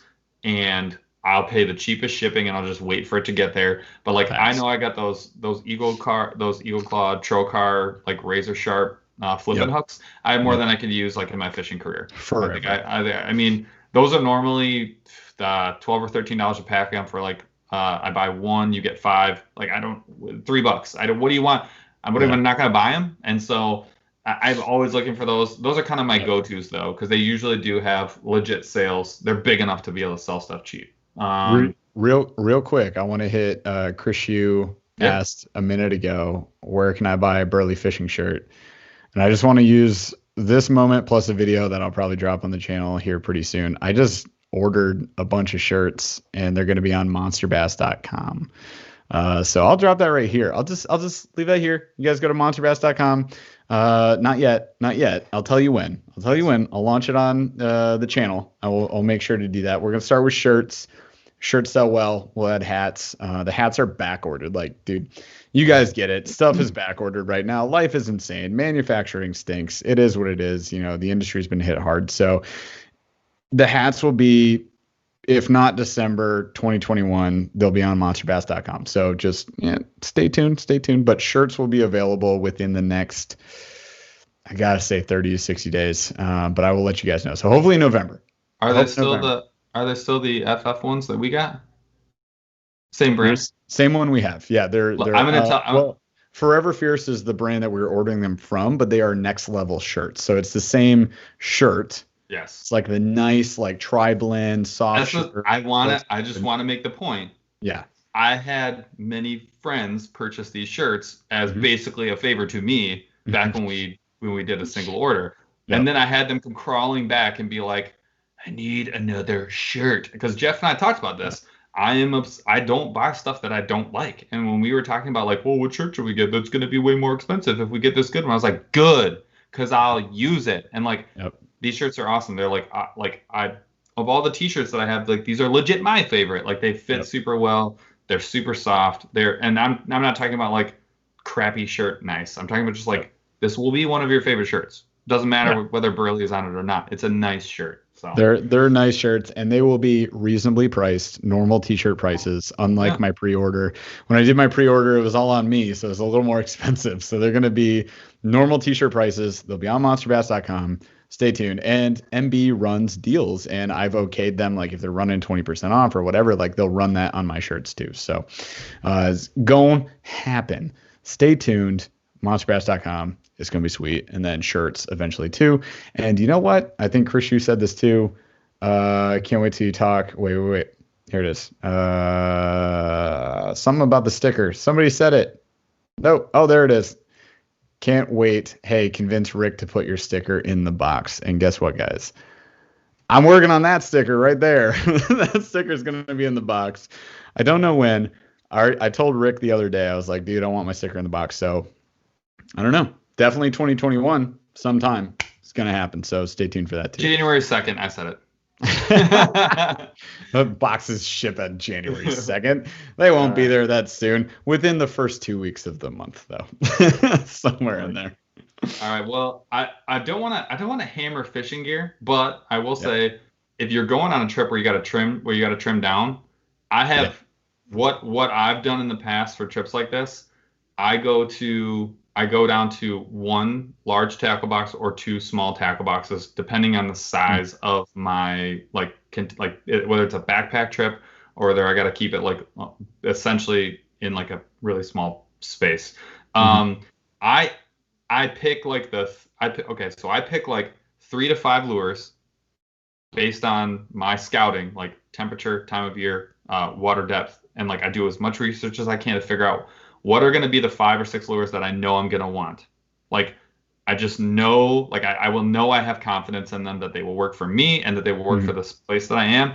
And then I get them and I have a black, a white, a black and blue, a green pumpkin, a purple, and like a silver. And I grab like 5 colors of that. And so that I know that no matter what, it's a bait that works for me, and then I have a couple colors of, and I have backups of. So I keep at least 2 or 3 of everything, and like I hammer away at what I know is going to work, and then I keep all the hooks that I know I'm going to need to support what I'm going to fish, and like if you have to go super slim and trim, that is what I recommend versus one jerkbait, one crankbait, like, you know, one spinnerbait where you have 10 of a bunch of things. But like the reason I do that is if I have 10 different lures and only one works for the day and I get it broke off, guess what I'm doing for the rest of that trip? I'm beating myself up because there's nothing left. I'm going to be upset. Yeah. And when you're out in the middle of nowhere, and you can't just like go buy another one, or you can't reach into like your 3rd tackle box and go grab your 5th backup jackhammer, like you're not gonna have any fun. That's how I do it. I'm not saying it's the only way to do it. Something to think about. Chaz says you just throw the things that don't work at me. I will say, Chaz, that square bill did work, but like almost immediately after that, within 1 hour, he caught a fish on that. So it was a working square bill, but. I don't pack light. I don't go light on tackle. I think saying this is a big if, a huge if. But Jeff is like not taking food and he's taking crankbaits. I don't. Oh, 100,000%. I know I can't eat it, but the fish will, so that makes sense. But I will. Proud Paul Dad moment. Mm-hmm. This river trip. Guess how many tackle boxes your boy took? 3. Freaking 3. 3 Busbies. Boom, done. And an entire terminal tackle box. But yeah, for sure. It was the Plano Edge terminal, and then 2 of the 3,700 size Busbies, and the one 3,600. So that's 4 boxes, but whatever. Yeah. 4 versus what's the normal? 8. 8 to 10. Yeah, 8 to 10. Good Lord. Yep. Usually by the way, I do not vary. I have one in the back that I almost never reach into with all my hard baits. I got a terminal box, I got 1 Busby, and then I have just a convenience box that just has what we're trying to fish for the day. But holy crap. But anyways, that's how you can trim down. I also highly recommend carrying extra line. Oh yeah, we bring a ton. We always have extra braid, fluoro, and mono. Generally, I usually have like 5 or 6 spools. I have 3. ready to go. I have 3 spools of braid. I have 1 spool of mono at the minimum. Mm-hmm. The reason being, I don't know if you've ever been like on a river trip where like the current is very strong, and you may not, if you're paddling, have the ability to like go back. Yeah. You can lose 50, 60 yards of line in a heartbeat getting hooked up. Yep. Thinking it's a fish, and all of a sudden, crap, where's my knife? And you're like, oh my God, I can't get my knife. And then you're like, oh my God, how does this work? And then where do I cut? And then all of a sudden, like, before you know it, you lost half your line. Yep. Or you get a nasty knot, or you bird's nest like an MF, and all of a sudden, like, you're out 30 yards or whatever. Yep. You don't want that to be the reason that you don't get to fish like that. Yep. So that's another one that I highly recommend. And then what the other thing too, I carry spare shades in my truck. I actually carry 2 spare shades in my truck, and I have 1 with me if I know it's going to be a long trip. Period. Period. They don't have to be great. They just have to be on your face. Chaz has shades on right now. I love it. So that's another. Dude, but so true. Like I'm gonna be honest. Like I've had complete meltdowns from losing shades, and B, Paul, watch this happen, losing a rod and reel combo. It was, oh God, that was a painful moment. But that was a day that stacked on. That day you broke the rod. It wouldn't end. I lost a reel side plate. Cover. Yeah, rod reel combo, bent my the rods or the mast, whatever they're called, in the drive. Like, dude, that was the most. You guys want to see it? Go back on YouTube, look up kayak fishing disaster on my channel. It was a phenomenal freaking day. We already talked camera gear. I'm not gonna belabor the point, but like just to keep in mind what you have to bring with you. Jeff, correct me if I'm wrong. This is with us at all times. Batteries. You've got some form of recharging. I have a huge power bank by Anchor, and do you want to talk about a game changer? Yeah. Cannot highly recommend enough the biggest Anchor power bank that you can get. Mine has four USBs, two USB-Cs, and then legit I could power how many that the 1, 2, 3, 4, 5, 6. I recharged probably upwards of 15 GoPro batteries in like 3 days. And you know what? It wasn't even half drained. I just cannot speak highly enough about the for the money. I think it was $80 or $90. Good luck doing better. And they make smaller ones. They all work great, but that huge one has been a hashtag game changer. They're fantastic.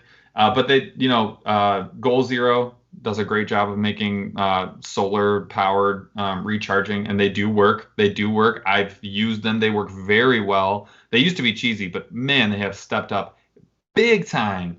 Those are very high quality. Then you've got the GoPro, your phone, or like an actual camera, which we will be toting here pretty soon. And then you've got any cables, stands, and all the other kind of crap that you need to do what it is that we end up doing on the water. And that's the minimum.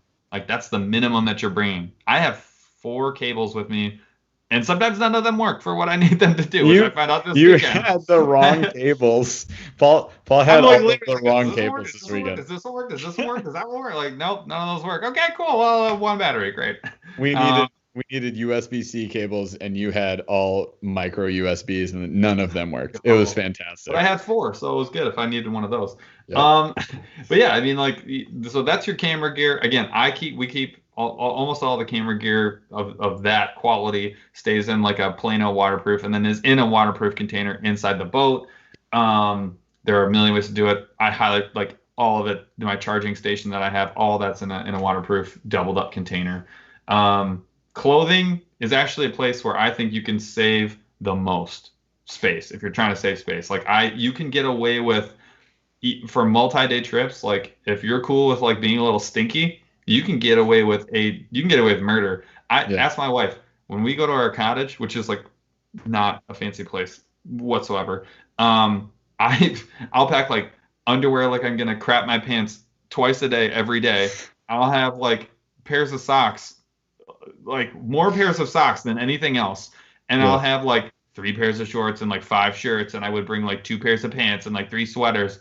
You know what I bring now? I bring 1 hoodie, I bring 1 pair of jeans, I bring like enough underwear and socks that is appropriate, and then like 1 really high quality merino wool t-shirt. And like that's it. And I just wear that stuff the whole time. Maybe a pair of shorts if it's summer. It's like nothing. If it's summer, it's like 1 pair of shorts nonstop, and I'll 1 pair of sun trunks. Here's my game changer, you guys. That is kind of gross, but here's the game changer.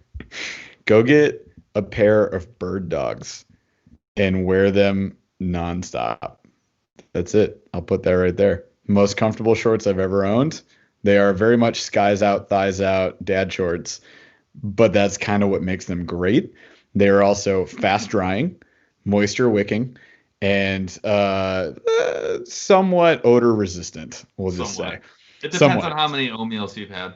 I have, yeah. Oh, dude, oatmeals. How much chili mac have you eaten? I'll tell you how odor resistant they really are. The chili mac, Mountain House chili mac, might break the odor resistant threshold, but at the end of the day, very comfortable. They dry fast.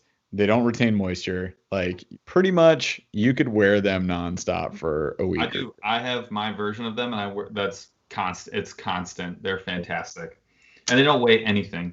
Nope. They also have pants. Yeah. Just so you know.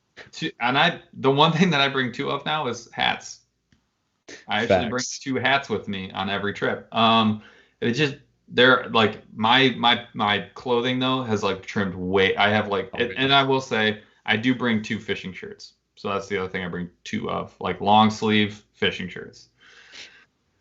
Chaz says, "Do I bring 10 hats?" Yes, I bring 10 hats. I don't know what it is, but I sweat acidic sweat and my hats get freaking funky real fast.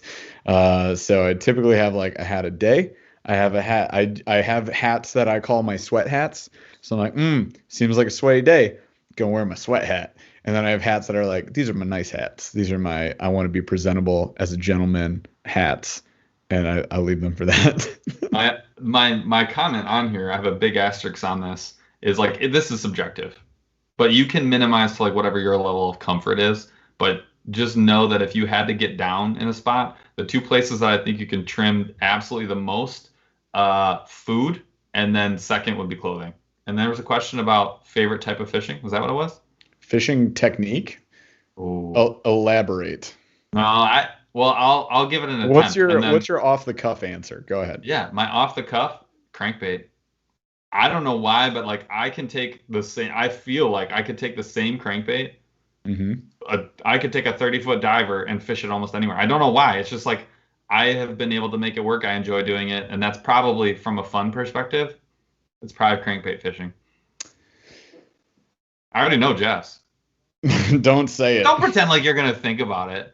All right, it's Ned rigging. Okay, we're done. I mean, was that it? Was that what we? I hope we answered your question. So 99.9% of the reason that I got the Silverado I have a medium light, the Silverado medium light rod with the paired up with that Shimano Sahara reel. The Triad. The Triad would have been better. Paul's fancier than me. Whatever. This is like the one time that you were ever fancier than me. I've always been like trying to. All of my other stuff is trash. Yeah. Everything else I own is garbage. Literally garbage. And the one time you're just like, you know what? I'm gonna outdo him. It's because I had a gift card. I'm so cheap. I had a gift card. But I got that set up purely for Ned rigging. And like shaky head and all the other finesse stuff, but like I love, dude. Yes, the finesse rod is so nice, and then you just have it. Favorite by far, spin style, not bait caster for me. Yep, no, 100%. Mine is spin style, so it's like, dude, so fun, so fun. Good question. All right, Chris Hugh says spinner bait, and then he says spin the bottle. I say not on our trips, my friends. Yeah. All right. I think all right, so the last like kind of category I have is like miscellaneous, and this gets very serious. The first thing I have to say is, one, get a high quality headlamp. If you're going to spend money on something, dude, yes. Get a good headlamp. This came up recently. Get a good one. Yep. Like, do not get some dinky, like AAA battery lasting 2-hour POS. Like, get one that's bright, get one that's adjustable, get one that works well in cold weather, get one that works off I prefer one that works off batteries, but rechargeable is fine. And then and make sure you get one that has a lock. They recently put locks on, I think, all of the Black Diamonds and Petzls, where like when you push the button, it doesn't like either turn it on or off, and you have to like unlock it, turn the light on, and then you can choose to either lock it or leave it unlocked. And that is a hugely helpful feature. Let me tell you why. When you put your headlamp away, Chaz is showing us a version of this. When you put your headlamp away and you don't lock the button, like lock it off so that you can accidentally push the button and burn your whole battery and not even know it. Yeah. I've done it. I've done it hunting. I've done it fishing. I've done it camping. I've done it drinking. Like it's a nightmare. It sucks. And I bring extra batteries. I'm a nerd, and I do that. But like, even if you do, sometimes your extra batteries have been out in the cold for 6 months and they don't work as well. So that's actually one area where I recommend spending some money. My second thing, and this also came up in a recent trip, bring your first aid kit. It doesn't you don't have to be able to like suture, your stomach back into your body cavity, but like like have some Band-Aids. You might need to do that. Gauze might be the line. I can personally, if you just keep super glue and Band-Aids, you're probably good. Yeah. I use super glue for cuts all the time. It works unbelievably well. I can't even tell you. I have scars in random places from rugby, but like because I had super glue in my bag, it saved me. That is a big one. Facts. Cha Charles says duct tape. I can't confirm, but I won't deny it. But I will say, dude, super glue will save your keister. But like carry some Band-Aids. Like carry some aspirin. Please. Like, not aspirin. What's ibuprofen? Like I do that's that. a necessity. That's always. I keep the those travel size Advil capsules that you can get. Like they're like little lipstick size containers. Yep. I keep 500s in there of my own, like Tylenol 500s. Because like you let me know if you get a migraine or a bad headache and you don't have enough like water to instantly make yourself feel better. I'm rattling the bottle on the screen, you just can't tell. That you want to talk about saving a life, that'll do it. What else do I have on my list? Extra batteries, which I already talked about. Facts. Get high quality fire starter. You want to know about another game changer? Oh yeah. Oh crap, I forget what they're called. They're like these little somebody will know these are. They're these little bundles of like they're like strips of like waxy wood and they're coated in like this crazy like goop. They look like tiny bundles. They look like tiny bundles of hay. They're meant for starting like fires for a smoker or like a pellet grill. They are like $3 for a bag. They work wet, they work dry. They are unbelievably cheap. You can get them at like any convenience store. And they work so well. Jeff, I started a wet fire, twice? And it dumped buckets on us. And I was able to start a fire wet with those. Chaz has some. Yes, I do. I save it. Can they hear you right now, Chaz? Can they hear you? All right, they can't hear us. We're talking to ourselves. So Chaz asked me if I use laundry lint. I actually have a trick for this. I have like how I do. Let me know how you do it, Chaz. But I actually save my toilet paper towel rolls, like the little corrugate inner roll, and I shove all the lint like as I use it from my laundry, like my dryer. I shove all the lint in there because it's hyper dry material. Mm-hmm. And then I have rolls of those, and that's my fire starter. I use Jeff. You've seen me use those. Yep. Pretty much. Cha says paper towel rolls. Yeah, they just, man, that's a great tip actually. I use those all the time. But yeah, the get a good fire starter that you like believe in and you know how to use really well. And I mean, I have a lighter in my truck. I bring 2 of those like trigger lighters, and I bring waterproof matches with me every single time, no matter what. Like all of those things are with me. And Jeff, how many times have we been out where we're like options 1, 2, and 3 don't work?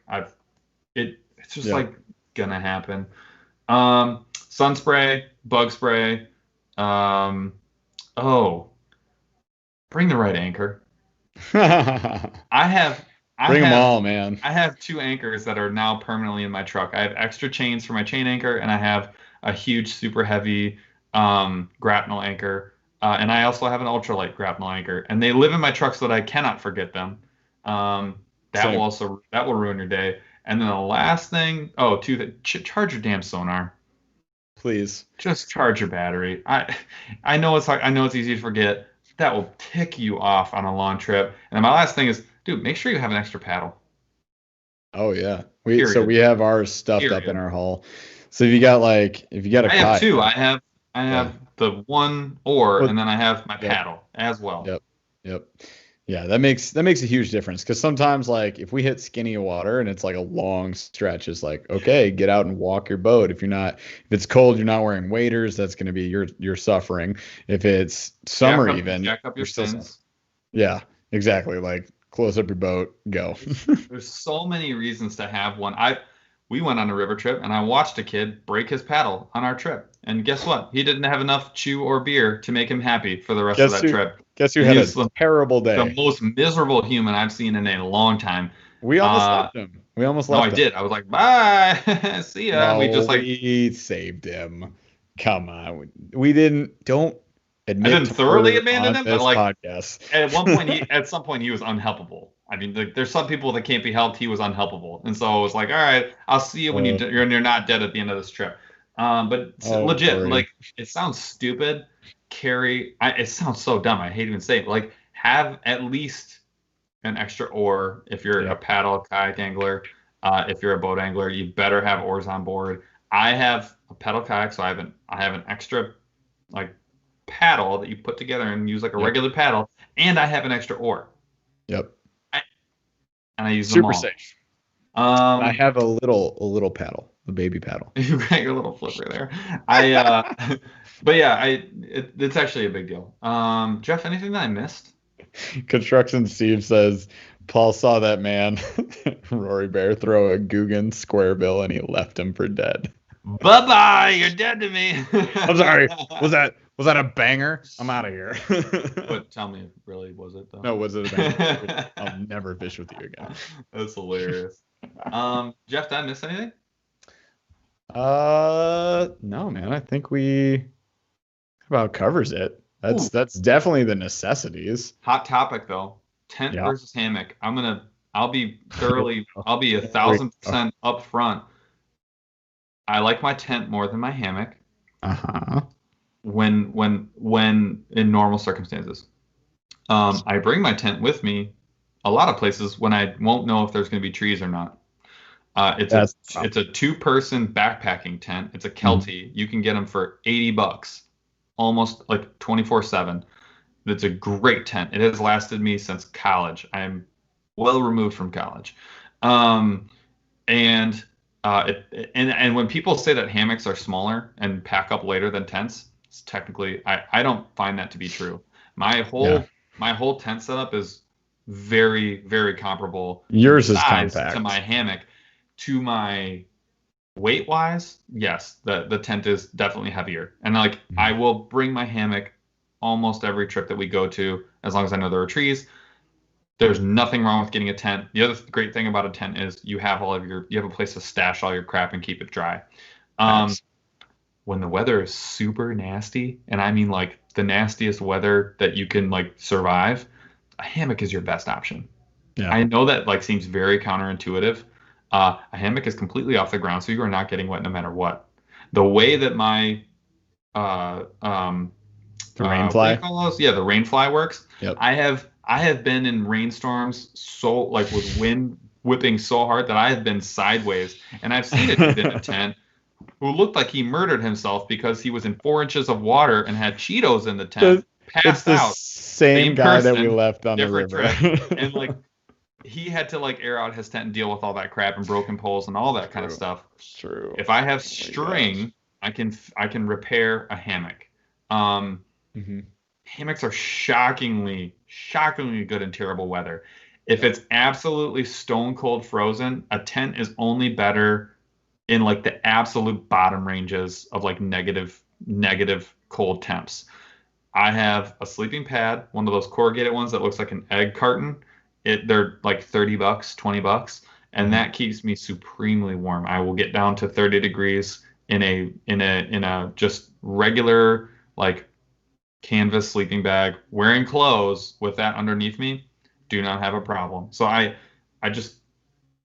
you can't really go wrong either way unless you don't have trees, and then you're effed. Good luck. It's also way more fun, I will say. But yeah, this last trip that you and I went on camping wise, we didn't have trees, unfortunately. And I thought we were gonna. It was so unfortunate. I was put us in the wooded section. I requested at the office. By the way, this was a 5-star, maybe a 6-star. 6-star. 3 Michelin star. It was a 3 Michelin star campground, and we were like, wow, this is phenomenal. But then we had no trees, so we couldn't hammock. It was unfortunate, but I brought my tent. I have too large of a tent for any situation for 2 gentlemen. It was like a 6-person tent. We were like, let's make this work. It's fine. But yeah, hammocks, way more fun. If you know you're gonna have trees, every time we go to a rustic campground, we're just hammocks only. It's fine. There will be trees. Every time. Even that time that we had, there was 2 spots. We picked the one spot at the ramp. We were like, this is a spot. And it had trees. And this other spot didn't have the trees to support. It was going to be tough. We would have made it work. But yeah, hammocks are just a lot of fun. It's. I sleep like a corpse. It's fantastic. Yeah. If you guys haven't done it, do it. Trust us. The other thing too is hammocks are not cheap. Hammocks seem like they would be cheaper. That's true. They're not. For the full setup, if you want the bug net, the rainfly, you got it, or I got it. You can't get away if you're gonna if it's gonna be the only place that you sleep. You need a bug net. You need a rainfly, and you need period. Facts. Period. The end. But God, I sleep so good in those things. Anyways, if anyone has questions about those setups, let us know. Maybe we should do a comparison, but they're for $150, you can get one or the other. Yeah. My last tips, if you want to go slim and trim, I already talked about it. Clothing doing double duty. So like you're sleeping in what you're fishing in, period. Jeff talked about it. One pair of shorts for everything. And like one coat for like super bad weather and a sweater for anything in between. And you should pretty much be good to go. And then your rain gear. So clothing and food is where you can really trim down. So my next thing was like backpacking stuff. Take any of the stuff you have and go backpacker quality with it. So stove and food, you can go from like a giant cooler, a grill, all your utensils, all your seasonings, and all your food down to like 5 or 6 really small bags, and then like a stove that you can. It's called a pocket rocket. It fits in your pocket, and it's $50, and it will boil water, no problem. And then one pot, and that's it. Like that's the whole, and a spoon. Like you can eat it with a stick if you want to. That's the whole thing. Done it. Yeah. Water purification. You can take all your Gatorades and all your other stuff down to like tablets. Life straw if you want. There's a lot of options out there. I had one for that river trip that we never went on. the Grail is my personal. Marcus turned me onto it. A little expensive, high quality water purification, and very light. And then, like Jeff talked about, bars and, goo and whatever instead of other stuff. Yeah, I'm a high calorie, high carb, high fat. This is not the time to be on a diet. No, this is extra delicious. And the reason I say that is because you want energy, and you want to have as much energy per bite as possible. So you don't want to be eating like wafer thins or something. Snickers, this is a Snickers moment for you. Yes. We're back. There it is. Dude, full circle. Chaz is also holding up a monster. That's what we call a cold coffee. That's my cold coffee. That's the cold coffee. We don't bring coffee. I avoid that. Yeah. No, we don't. We haven't in the past. We haven't. I prefer a hot beverage. The cowboy. We haven't. You can get away. You can get away from it for sure. You got to activate the digestive systems to get certain things out of that system so that you can have an enjoyable. Tell me right now, if you don't have to be on the water at sunrise, what could possibly be better? What could possibly be better than whatever it is I don't care what you're eating, a hot cup of coffee with some time. God, not much. Not hard much. To eat, man. Yeah, I don't care what kind of coffee. Your kind of coffee. Black coffee. So good. Then what else do I have? Slim and trim.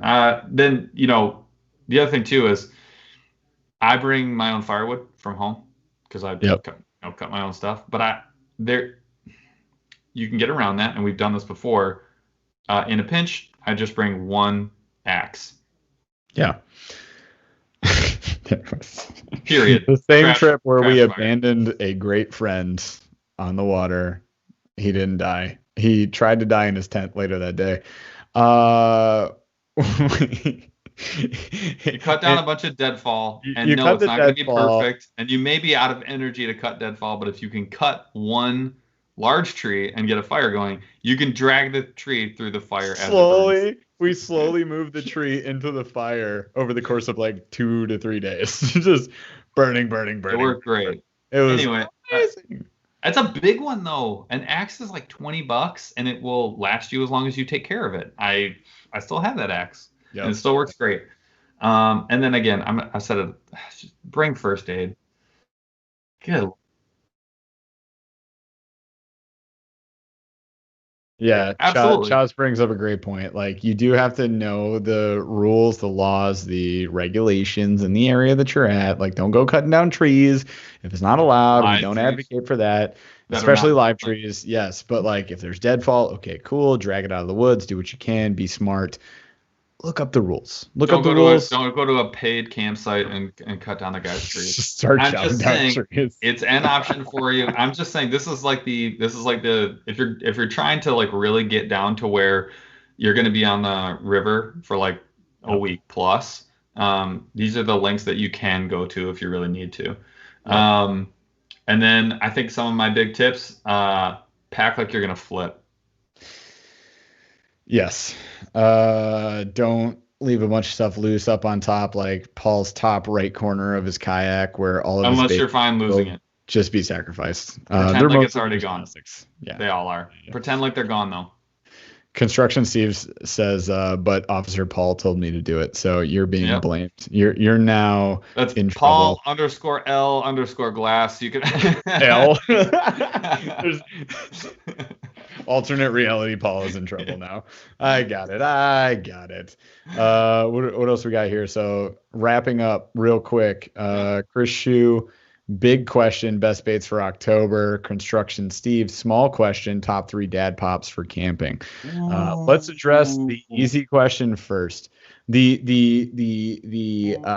easiest, cheapest dad pop for camping, Paul and I probably can agree on. Yes? Probably. If we disagree, it's going to be sad. The Bud Latte? Oh, yeah. The Bud Latte is the universally available, works. Comes in huge cases. Yeah, Chaz, don't want you involved because you're going to try and turn your dang mic on, Chaz. Tell us. All right, so now people can hear me. Yes, Bud Latte first. Yes. Number 1. Okay. There it is. 2 and 3. Go. I'm gonna tell you right now. You need a beer. There's a reason that like there's not gonna be like Dragon's Milk is not gonna end up on here. It's delicious. I love drinking it, but when it's 90, I don't want to drink more than a quarter of one. So you're not gonna find like an oatmeal stout on this list. You're gonna find decent drinkable beer that will quench your thirst. And while I don't like to carry 800 of them just to get the quality out of it, sometimes you just like drinking more than one. And so you're not gonna find like my favorite beer here. Fool's Gold by Founders. Okay. I also have a Founders beer on here. Not expensive, very good, like good enough to be a dinner beer, but like light enough to be like I'm gonna have 5 of these or 6 of these or whatever beer. And like I said, they're like it's like a couple bucks more for a case than like Bud Light. It tastes twice as good. You mean Solid Gold? Yeah. No, you mean Solid Gold. My word. I was like, yes, thank never you. heard of it. My number two is Founders Session IPA. The Session IPA or the All Day IPA? All day. Either one. So to me, you need the Bud Latte for the All Day Dad Pop. You need the Kick You in the Butt, It's Nighttime Dad Pop, which to me, I'm going to put it right here, is the Bell's Two Hearted. And then you've got the alternative to the Bud Latte, because I need to change things up, which I will agree with Paul here, which is the Solid Gold by Founders. Or alternatively, as Chaz put, the All Day IPA, because the All Day IPA is a little bit stronger. It is. More of an IPA. But it's not one that like Dragon's Milk or even the Two Hearted will just like punch you in the face and say night night. So the Two Hearted is the night night drink. That is the night night dad pop. You'll notice there's a lot of Michigan beer. Oh yeah, we're very very much we're homers, Brad. I'm telling you right now, we're homers. But you can't. It's hard to mess up. But I'm trying to give you some criteria for like making a selection based on what you like. So for me, Solid Gold. It hits everything. So if I can only bring one, Solid Gold. If you guys walk by our campsite sometime, you'll find us. You'll see the BurlyFishing stickers. You'll see the stickers. You'll see something, and you'll see the Yeti 160 sitting latched to the tree. What's in that Yeti? You can guess. Is one of these 3 to 4 beers that we've recommended. So just my number 3 and Crown Royal and Ginger Ale. Oh yeah, and Crown Royal and Ginger Ale for sure. So my number 3 would be Stone Tangerine Express IPA. Wait, did they hear you, or are we talking to ourselves? They can hear me. Yeah. Okay, good. And I would also have Johnny Walker. The what? Nothing wrong with that. Johnny Walker or Jägermeister in that cooler as well. Oh. Don't start with that. So now you've got the perspective. That's the gamut. I can't knock anyone's choices. It's all taste related. Mine's easy. I grab the same thing like almost every time we go. Solid gold, then I grab the crown, and then I'm out. Ooh, Construction Steve said the spotted cow. Spotted cow's delicious. I'm not gonna tell you not to bring that. Christine Fisher I'm not throwback. gonna tell you not to bring that. It's like saying there's not like lots of beers are very good. If you have it, bring it by. Yeah, mine. And then B Dooley says you got to tell us where you are first. And I was like, we can't do that. Maybe next time, Brad. I will just look for the kayaks. Oh yeah, my next tips. Check the weather, check the forecast, check it constantly before you go. You need to know, one, whether or not to call a trip. Two, you need to know exactly what you're going to be dealing with so you can pack for it, whether it's on the fishing side of things with the gear and the tackle, or whether it's on the weather side of the things and the comfort and survival side of the things. I've said this before. If you're a river fisherman, the USGS will literally tell you the depth of the water the day you're going to go. Yep. USGS, just look it up. It'll tell you how fast the water's flowing and how deep it is. It takes you 10 minutes. And they'll tell you, even if you don't know what it is that they're saying, you're not reading it correctly, they will just tell you based on historical. So you can say like, well, I know what it was 2 weeks ago when I was there, and they will tell you what it is compared to whatever time that you choose. So helpful. The other thing too is if you're like, I don't want to deal with all this crap. I just want to like drink. I want to like drink a couple beers, have a couple burgers, and then fish during the day. I love doing that. The way that Jeff and I have attacked that in the past, if you want to like hit a long stretch of river, but you don't want to deal with any of this garbage, pick campsites along the way. Yep. Drive along the way. Hit a section of the river. You don't have to hit the whole damn thing in 2 days. You don't have to live on there. Pick the 3 or 4 sections that are going to be juicy, and then park a car at the top, park a truck at the top, truck at the bottom. Have fun. Like there's nothing wrong with doing it that way. That's the cheapest way to do it. It's the safest way to do it. That is the easiest way to do it. Highly recommend. And then the last thing, just know what you're going to fish for. It's so easy to be like, everything's in the river. You want to talk about trimming your gear down? If you're fishing for pike, you bring specific stuff. Mm-hmm. If you're fishing for bass, also more general, but specific stuff. If you're looking for walleye, if you're looking for salmon, like know what's in the river at the time you're going. If I go in the river now and I look for smallmouth, I'm going to find some smallmouth. I'm probably going to hit some walleye. And but with the rain that we've been having, there's going to be an influx of salmon. That's going to cut down on the bass bite. It's totally going to change things. So know what you're dealing with, know what you're targeting, and then plan accordingly. That's it. That was like a 2-hour way of saying being on the water is fun. Pack your stuff. We're going on a trip, gentlemen and women. We're going to do this. We're going to catch all the fish. We're going to figure this thing out, right? Anything else to wrap up the episode there, Paul? That's what I got. I will say, if anyone has like camping gear, cooking gear, like rain gear, I'm actually... Game changers. Any game changers that you've got, dude, bring them my way. I will look at them, review them. I want to have my game changed. So, let us know what things have worked for you in the past. We'd love to do some reviews. If there's stuff that you're looking at that you're like, man, that's like a $200 like Gore-Tex coat. Like, is Gore-Tex really worth it? I need one. I'll tell you yes, but I'll also tell you, like, I'll show you compared to some of the other stuff that we have. I have Gore-Tex and non-Gore-Tex. Whatever it is, let us know what your some stuff that you're looking at. It might be our next video.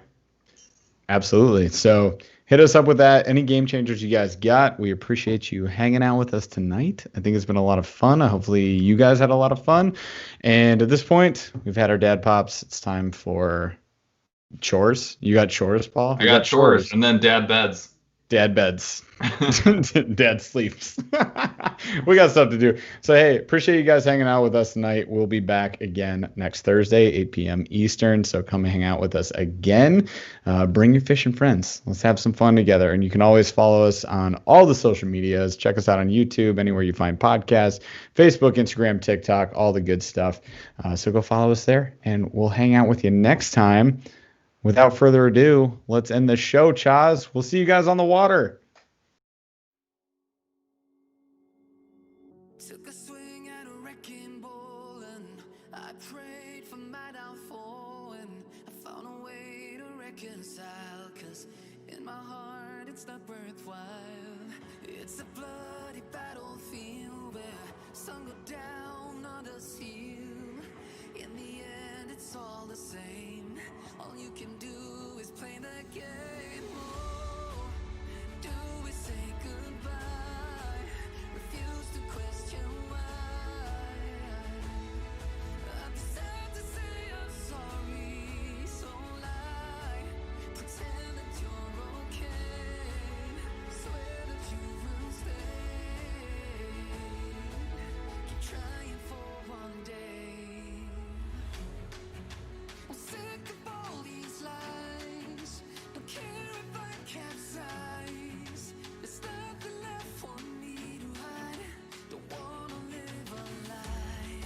Too many lows, too many highs. Too many things to criticize. And so I leave it all behind. Don't wanna live a lie.